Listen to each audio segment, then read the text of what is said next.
Jahangir study मैं संतोष जहांगीर। आज हम महाजनपद काल का अध्ययन करेंगे।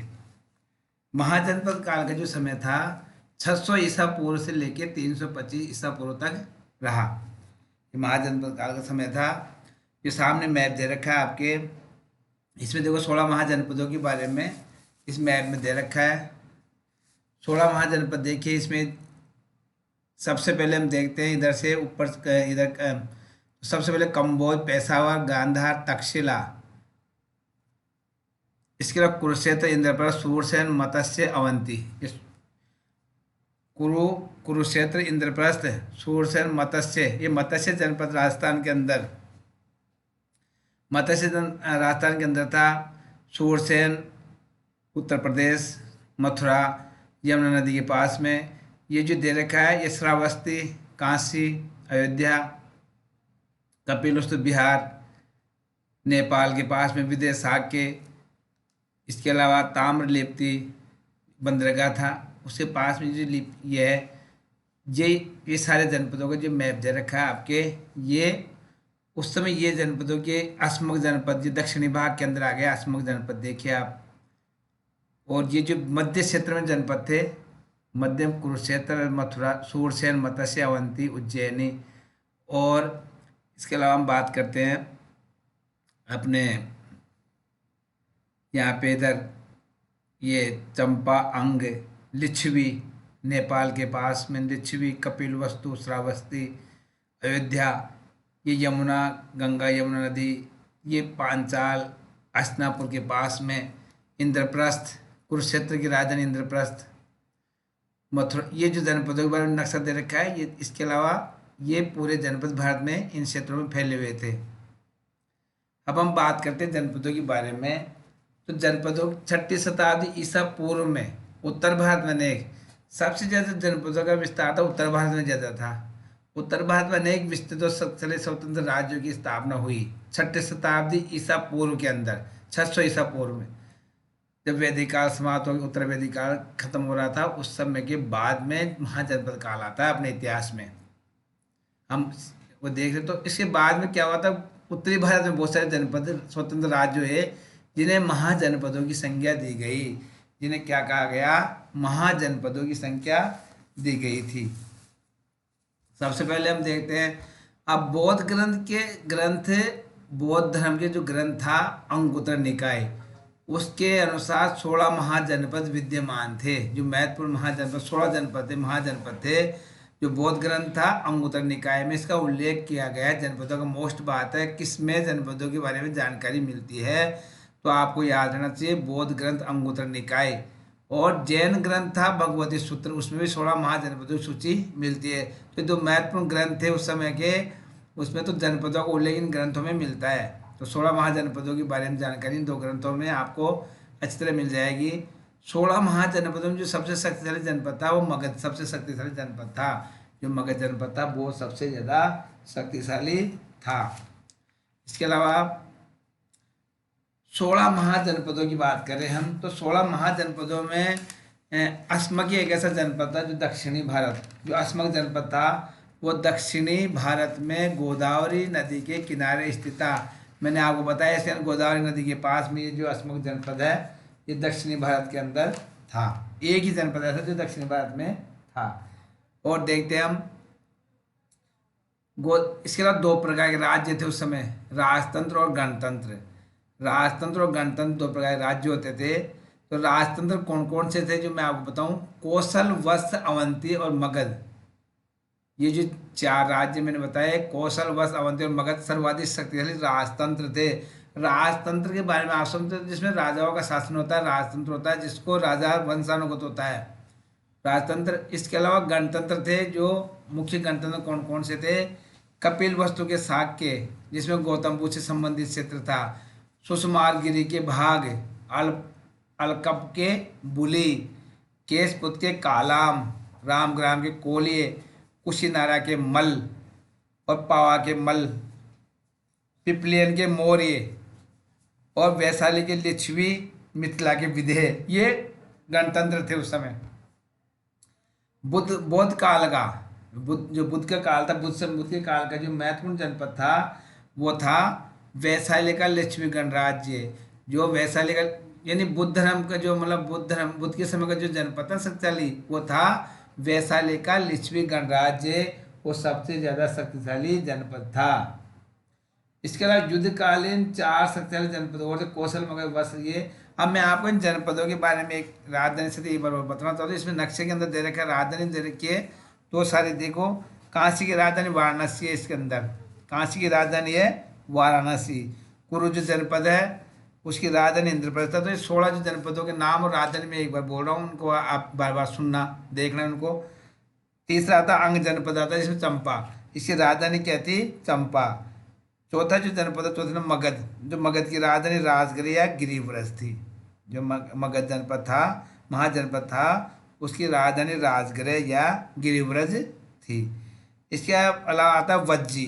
वज्जी जनपद महाजनपद है, उसकी राजधानी विदेह और मिथिला थी। मल्ल जनपद जिसकी राजधानी कुशावती कुशीनारा थी। चेदी जनपद शक्तिमतिया सोथितवती इसकी राजधानी थी। वत्स जो महाजनपद है उसकी राजधानी कौशाम्बी। वत्स जो महाजनपद उसकी राजधानी कौशाम्बी। ये जो निशान दे रखे हैं ना इस मैप के अंदर, ये राजधानी बेटा, ये जो निशान दे रखे हैं ना ये गोल गोल, ये राजधानी है। आप इसको देखो, इसमें दे रखे निशान, ये राजधानी के निशान है। ये कौशाम्बी, वत्स की कौशाम्बी अगेन, ये वत्स की राजधानी कौशाम्बी। और इसी प्रकार कौशल जो जनपद था अयोध्या, बुद्ध काल में 2 भाग थे। उत्तरी भाग की राजधानी साकेती और दक्षिणी भाग की राजधानी श्रावस्ती थी। देखो जो कौशल जनपद था ना वो अयोध्या राजधानी थी उसकी।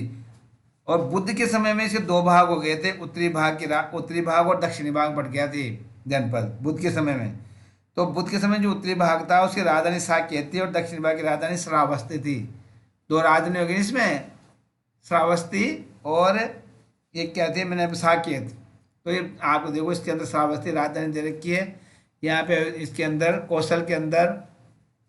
और इसके बाद है पांचाल जनपद, जो 10 नंबर जनपद पांचाल। उत्तरी पांचाल की राजधानी अयच्छत्र और दक्षिणी पांचाल की राजधानी कापिल्य थी। इसके भी 2 भाग थे पांचाल, जो महाजनपद 2 भाग थे। उत्तरी भाग की राजधानी पांचाल की राजधानी अयच्छत्र और दक्षिणी भाग की राजधानी कापिल्य। फिर आता मत्स्य जनपद जो अपने राजस्थान के अंदर था, मत्स्य, उसकी राजधानी थी विराटनगर, जयपुर के अंदर विराटनगर वहाँ राजधानी थी। सूरसेन जनपद, इसकी राजधानी मथुरा सूरसेना। ये 3 नाम क्यों बताए गए मैं आपको इससे आगे बताऊंगा इनके बारे में। इनका जो मथुरा, इससे पहले नाम था मथुरा और सुरसेनाई। और इसके बाद आता आपके शक जनपद, इसकी राजधानी पोतनिया पाटेली। फिर आता अवंती जनपद महाजनपद, उसकी राजधानी उत्तरी अवंती की राजधानी उज्जैन और दक्षिणी अवंती की राजधानी महिष्मती। अब अवंती भी 2 भागों में बटा हुआ महाजनपद था, उसकी भी 2 राजधानियाँ थी। ये याद रखना आप, इन 2-3 जनपद, ये तो कौशल की है, एक अवंती की है, और ये 2 की, और एक आती है आगे पांचाल की। तो अवंती की जो उत्तरी अवंती की राजधानी उज्जैन थी, और दक्षिणी जो अवंती भाग था उसकी राजधानी थी महिष्मती।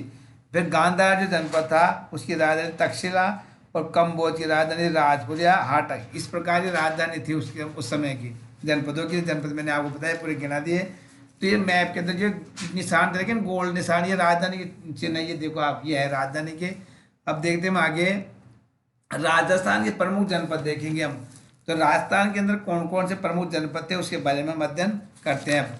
वैदिक सभ्यता के विकास क्रम में राजस्थान में भी जनपदों का उदय देखने को मिलता है। वैदिक सभ्यता के विषय मैंने आपको शिव के बारे में बताया था पहले, देखने को मिलता है। यूनानी आक्रमण के कारण पंजाब की मालव, सीवी और अर्जुनैन आदि जातियां जो अपने साहस और शौर्य के लिए प्रसिद्ध थी राजस्थान में आई और यहीं पे निवास करने लगी। अब कैसे राजस्थान में जनपद हुए, देखो मैं बता रहा हूँ आपको। जो यूनानियों ने यहाँ पे आक्रमण किया पंजाब की साइड में, तो वहाँ भी मालव जो सीवी जो ये जातियाँ थी वो राजस्थान में आकर रहने लगी और यहीं स्थायी रूप से रहने लगी और अब जनपदों का निर्माण शुरू कर दिया। इस प्रकार जनपदों का निर्माण हुआ वहाँ पर राजस्थान में। ये सीवी, मालव, सीवी, अर्जुनैनी जातियाँ थी, ये किसके डर से आ गई, यूनानी आक्रमण के भय से राजस्थान में आने लगी, रहने लगी और निवास करने लग गई। इस प्रकार राजस्थान के पूर्वी भाग में जनपदीय शासन व्यवस्था का सूत्रपात हुआ। अब राजस्थान में जनपदों की शुरुआत किस भाग से हुई, पूर्वी भाग से। अब भारत की बात करते हैं पूरे की, तो उत्तरी भाग में जनपदों का विकास हुआ था, और राजस्थान के अकेले की बात करते हैं तो पूर्वी भाग में जनपदीय शासन व्यवस्था का सूत्रपात हुआ है।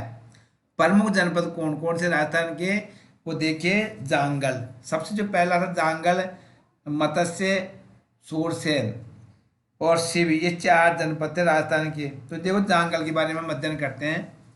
जो जांगल जनपद था, वर्तमान में बीकानेर जोधपुर का जो क्षेत्र है, वो क्या था, महाभारत काल में क्या कहलाता था, जांगल, वो जांगल प्रदेश कहलाता था, वो जांगल था। और उसकी राजधानी अहिच्छत्रपुर थी। जो अहिच्छत्रपुर क्या थी, उसकी राजधानी जो नागौर में थी, वो अहिच्छत्रपुर किसकी राजधानी थी, इस अपने जांगल जनपद की। तो ये बीकानेर जोधपुर का क्षेत्र जांगल था। और देखिए इसके अंदर क्या था, इसके जो स्वामी होते थे उन्हें जांगलदर बादशाह के नाम से जाना जाता था। बस ये थी इसकी विशेषता, बीकानेर जोधपुर का क्षेत्र। फिर आता महत्वपूर्ण जनपद मत्स्य जनपद, ये जयपुर के आसपास का क्षेत्र इसके अंदर आता था। और मत्स्य महाजनपद के नाम से जाना जाता था जो आसपास का क्षेत्र था। इसके अलावा इसका विस्तार चंबल के पास की पहाड़ियों से लेकर, जो चंबल है राजस्थान में नदी, उसकी पहाड़ियों के पास से लेके ये कुल मिला के सरस्वती नदी के जांगल क्षेत्र तक फैला हुआ था। ये चंबली पहाड़ी से फैलता हुआ। और आधुनिक अलवर और भरतपुर कुछ भाग इसमें आते, अलवर भरतपुर कुछ भाग भी इसके मत्स्य के अंदर आते थे, ये जनपद थे। और इस जनपद की राजधानी थी वो विराटनगर थी। जो मत्स्य जनपद है उसकी राजधानी विराटनगर जयपुर थी। और जो मत्स्य जनपद के बारे में हमें जानकारी मिली थी मौर्य शासक बिंदुसार के बाद में मालूम पड़ा कि ये मत्स्य जनपद की जानकारी इससे पहले हमें नहीं थी। मौर्य शासक बिंदुसार से पहले इसकी इस पर जानकारी नहीं थी भाई जनपद क्या है, इसकी पूरी जानकारी का जो मौर्य सम्राटों को जाता है। तो मौर्य सम्राट शासक बिंदुसार के बाद में इसकी इस पर जानकारी में प्राप्त हुई है। और मत्स्य जनपद के बारे में यहाँ पे क्या था कि राजा था, सहाज नाम का राजा राज्य करता था। चेदी और मत्स्य दोनों राज्य पे शासन करता था वो। और ये मगध साम्राज्य का अंग बन गया था उस समय। फिर आता है सूरसेन, राजस्थान में सूरसेन जनपद है। आधुनिक ब्रज क्षेत्र में महाजनपद स्थित था। जो ब्रज क्षेत्र है आधुनिक, उसमें जनपद स्थित था। इसकी राजधानी मथुरा थी। ये आपको पता है ब्रज क्षेत्र क्या आता है, जो उत्तर प्रदेश और राजस्थान के बीच में जो क्षेत्र ब्रज क्षेत्र था, वहाँ पे राजधानी इसकी क्या थी, मथुरा। तो इसके बारे में क्या बताया गया है, इसकी राजधानी मथुरा। प्राचीन यूनानी लेखक इस राज्य को सुरसेनाई, अभी मैंने बताया, तथा राजधानी मैथोरा। देखो भाई इसकी जो राजधानी मथुरा थी, इसे प्राचीन यूनानियों ने क्या नाम रखा था, सुरसेनाई या मैथोरा।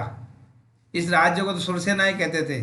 जो सूरसेन था उसका नाम क्या रखा, यूनानी लेखकों ने क्या नाम दिया इसका अपने ग्रंथों में, सूरसेनाई।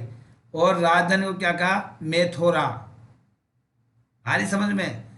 तो सूरसेनाई मैथुरा में आपको वो नहीं करना, आपको सूरसेन और मथुरा याद रखना है। याद मतलब ये ध्यान रखना है सूरसेनाई किसे कहा गया और मैथुरा किसे कहा गया है। ये यूनानी लेखकों के वर्णन में हमें जानकारी मिलती है। महाभारत के समय यहाँ पे यादव वंश का शासन था। जो महाभारत का समय था उसमें ये जो जनपद था सूरसेन, इसमें किसका शासन था, यादव वंश, श्री कृष्ण का जो वंश है यदु वंश का शासन था उस समय। और इसके अलावा इसमें एक खास बात क्या थी, इसका जो क्षेत्र कौन कौन सा आ रहा था, भरतपुर, धौलपुर, करौली। ये जो कहाँ तक फैला हुआ था सूरसेन, भरतपुर, धौलपुर, करौली जिलों के अधिकांश भाग किस जनपद में आते थे, महाजनपद में आते थे। सूरसेन महाजनपद में आते थे भरतपुर, धौलपुर, करौली जिले। और देखो इसमें क्या था, अलवर जिले का पूर्वी भाग भी इसमें आता था थोड़ा बहुत। वासुदेव के पुत्र श्री कृष्ण का सबसे संबंध इसी जनपद से था। श्री कृष्ण का संबंध किससे था, सूरसेन जनपद से। इसके अलावा हम देखेंगे नेक्स्ट राजस्थान का जनपद है शिवी जनपद। शिवी जनपद की राजधानी शिवपुर, जो शिवपुर थी, राजधानी क्या थी शिव जनपद की, शिवपुर। अब शिवपुर कहाँ है, क्या था, ये शिवपुर है जो वर्तमान में शोरकोट पाकिस्तान में जो स्थान है वो शिवपुर था। प्राचीन जो नाम था उसका शिवपुर था। हम देखना चाहिए शिवपुर का अवशेष तो कहाँ मिलेगा, पाकिस्तान में शोरकोट के अंदर। तो ये इसका वो था, वर्तमान पाकिस्तान शोर के नाम स्थान से इसकी पहचान की गई। अब आता है कालांतर में पंजाब की ये शिवी जाति राजस्थान के मेवाड़ क्षेत्र में निवास करने लगी थी। मैंने पहले आपको बताया शिविर ये जो थे ये यूनानी के डर से, आक्रमण के डर से राजस्थान में रहने लगे। तो शिवी जाति पंजाब की जाति थी, ये राजस्थान के मेवाड़ क्षेत्र में रहने लग गई थी। जो मेवाड़ क्षेत्र था उसके अंदर निवास करने लग गई थी। और इस तरह निवास करने लगी तो यहाँ इन जनपद का निर्माण किया। चित्तौड़गढ़ के पास स्थित नगरी इस जनपद की राजधानी थी। जो चित्तौड़गढ़ के पास में जो नगरी थी, जनपद की राजधानी थी। और इसमें जो खास बात क्या थी, देखो मेवाड़ के अंदर इस तरह शिवों के सिक्के, उस समय के सिक्के मिले, जिससे मालूम पड़ता है कि शिव जनपद के सिक्के हैं उस समय के।